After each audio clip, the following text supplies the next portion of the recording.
Number 7 seed here at the Rolex Paris Masters put in a fine performance today, taking out a very hot player on the ATP Tour, Felix Auger-Aliassime. Does it in straight sets, 6-3, 7-6, improves his head-to-head from 5-3 to 6-3. Now kindly joins us at our Tennis Channel Fan Duel desk. Steph, great to see you. Fantastic performance today against Felix. He's been one of the hottest players over the last sort of 10 days or so, finding that great indoor form again. How are you able to use your game to blunt that power of his? Well, you know, I had a good experience here last year, and I knew that I can acclimatize quite fast and see the things that worked for me last year. There were a lot of things that I did well in 2022 playing here. I had a deep run in the semifinals. I tried to see a few things and aspects of my game that I quite managed to do well. I kind of reapplied them today on court. My slides worked perfectly. I was able to go from cross to down the line almost effortlessly, and it felt so good to be able to navigate the ball so well with precision. My serve, I had my ups and downs, fair share of ups and downs. I wish I was a little bit more consistent, but I made it work with some good baseline game. You know, Felix was serving for the second set. Yep. I hanged in there. I made a few returns. I stayed in the rallies. I was able to get those balls deep and far into the court, and had a very good defensive point I remember on break point. He served a very good serve out wide, and I defended really well and came up with not a passing shot, but a short forehand down the line on his feet in which he missed the volley. I fought hard. I didn't let anything go kind of by luck. He gave me a double fault in the tiebreaker. Kind of always appreciated in a way. Yep. I used that opportunity. I really used it, and I didn't go for big serves, but I went for percentage shots, and they worked.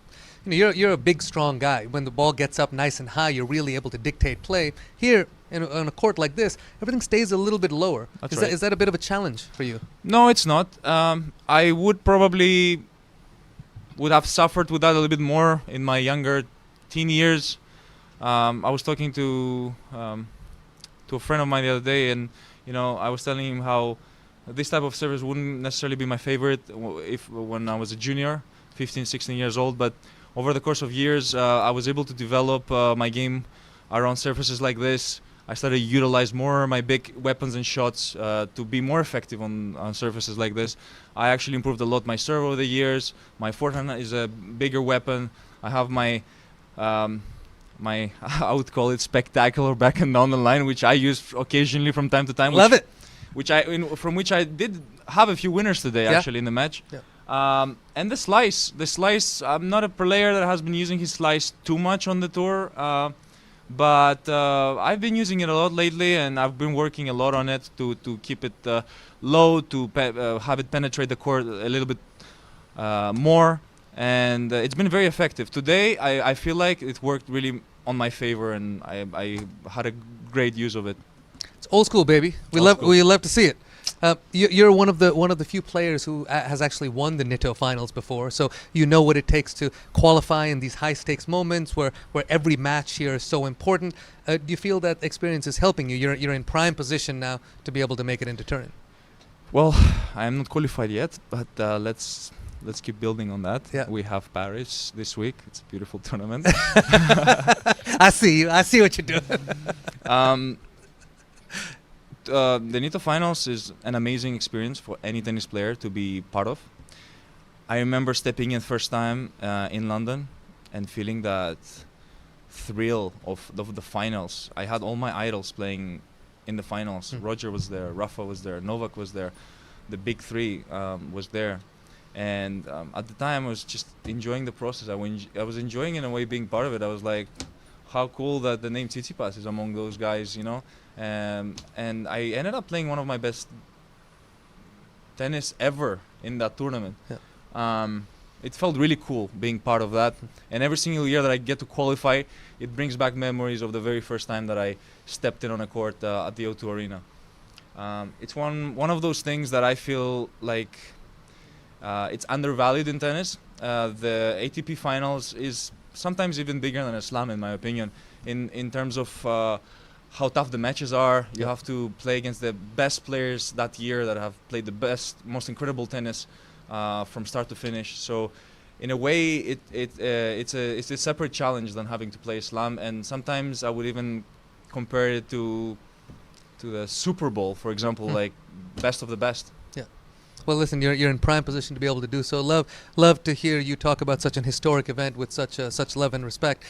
You had brilliant results on the court at some of the biggest events in the world, but a couple of weeks ago in Antwerp, you had a very special moment there where you won the doubles title with your brother Apostolos, and you had your whole family there. You had Paula there as well. What feelings were you going What through? was missing? You guys. Oh man, you know, You guys were not there. We weren't. You know, we love being with you when you're winning there. But that must have been such a special moment in your life. It was a very special moment, and I remember serving on match point and thinking to myself, well, I'm about to win an ATP title with my brother. I've won ATP titles on my own usually. Like I'm serving for those moments on my own, and here's the time where my little bro is by my side, and we're both capturing it together. It never went through my head that we would have such moment. Like, it was just a dream at that point that we're able perhaps just to participate in those big events, starting off like Grand Slams. That's already like such a big thing for us. But to capture an ATP title was beyond special. I've won titles in my career. I wouldn't compare it to anything in the world. As a professional tennis player, that title mean more to me than any other title that I've won in my entire life, any trophy that I've won. And seeing my brother so happy, I mean, he's a type of guy who doesn't expose or show too many emotions. He's a little bit conserved in some things, I can tell. I could see sparkle and happiness in his eyes, and it made me so happy as an older brother to help him through that. And fighting so hard, both of us. We were just fighting so hard that week.